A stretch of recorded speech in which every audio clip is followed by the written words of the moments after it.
Welcome to Unit 3, and in this unit, you'll learn everything you need to know for cellular energetics.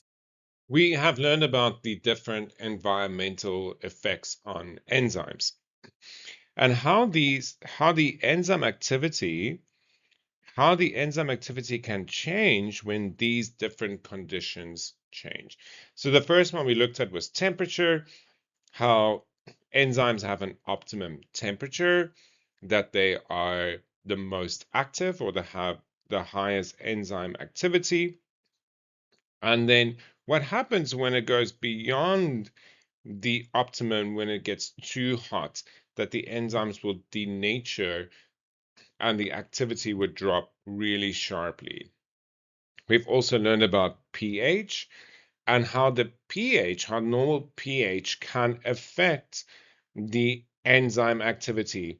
So this enzyme has an optimal pH of 8, and anything less than that or more than that would affect the enzyme activity. As a recap for temperature and enzyme rate, so as the temperature, okay, increases, molecules start to move faster. So over here, when it's very cold, these molecules are moving really, really slowly. And as I increase the temperature, these molecules start moving quicker. It gets more kinetic energy. If there's more kinetic energy, there will be more collisions. And if there's more collisions, the rate will increase. So here I see the enzyme and the substrate. If these molecules are moving really slowly, then the reaction rate will be really slow because these molecules will move really slowly to bind to an enzyme. But if I increase the temperature, I increase the amount of collisions, and then ultimately, one of those collisions would be perfect for the substrate and the enzyme to bind, and that reaction will happen. Okay, so increasing the temperature, more kinetic energy. All enzymes have an optimum temperature. This means this is the perfect temperature for this enzyme to work. If it goes more than the optimum temperature, then the enzyme begins to denature. Now, what it means when the enzyme denatures, so this is the normal enzyme substrate binding. If the temperature increases too much, the enzyme begins to denature. So the 3D structure starts to break down. The primary structure is still intact, but the 3D structure starts to break down. And if the enzyme denatures, it cannot bind to the substrate, meaning that that catalyst of that reaction will not happen. So the rate of that would start to decrease. Next, we learn about pH and how pH can affect the enzyme rate. So all enzymes have an optimum pH. So this is where in this pH, all those different bonds in between them are perfect.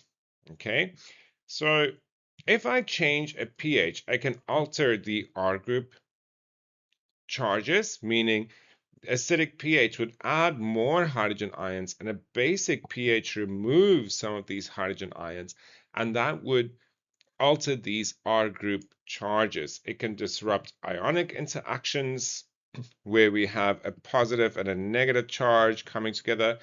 The hydrogen bonding with water can be disrupted, a change in the active site, and overall it would reduce the enzyme activity.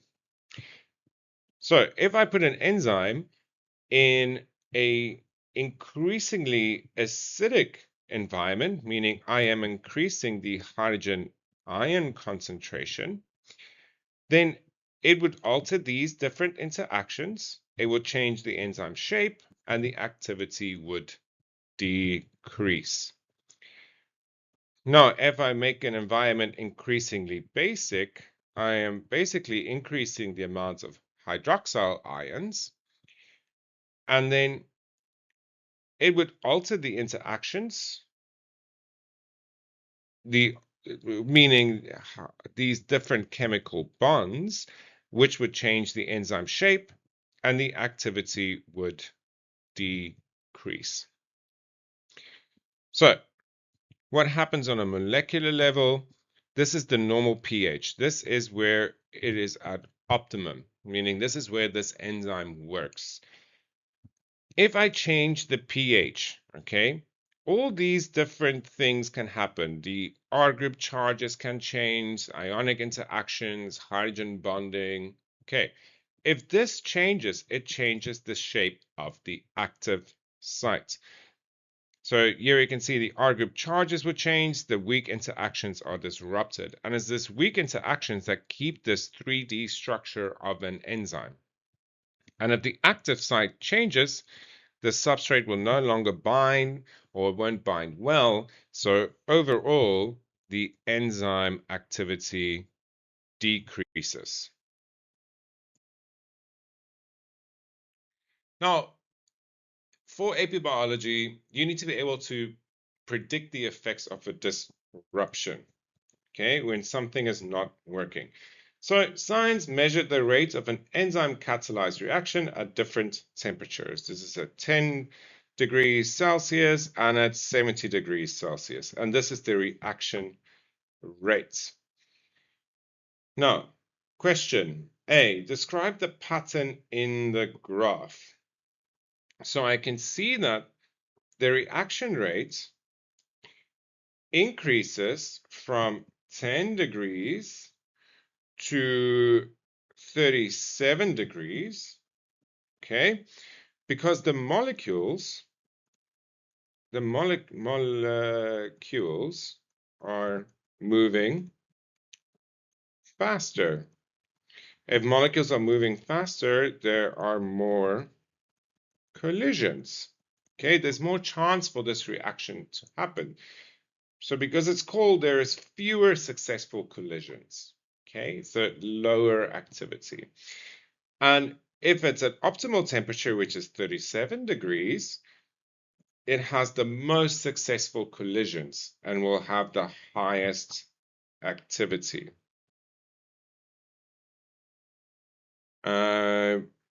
Because molecules move faster and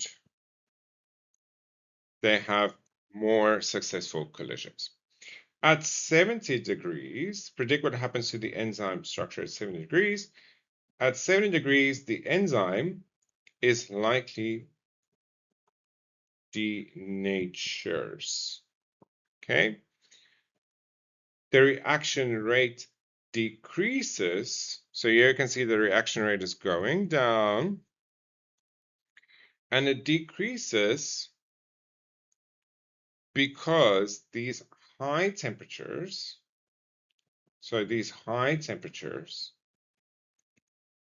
ultimately, they affect the weak interactions that maintain the 3D shape. So because the 3D shape cannot be maintained, the enzyme shape changes, so the active site changes. It denatures. If you like that lesson, don't forget to like and subscribe, and I'll see you for the next one.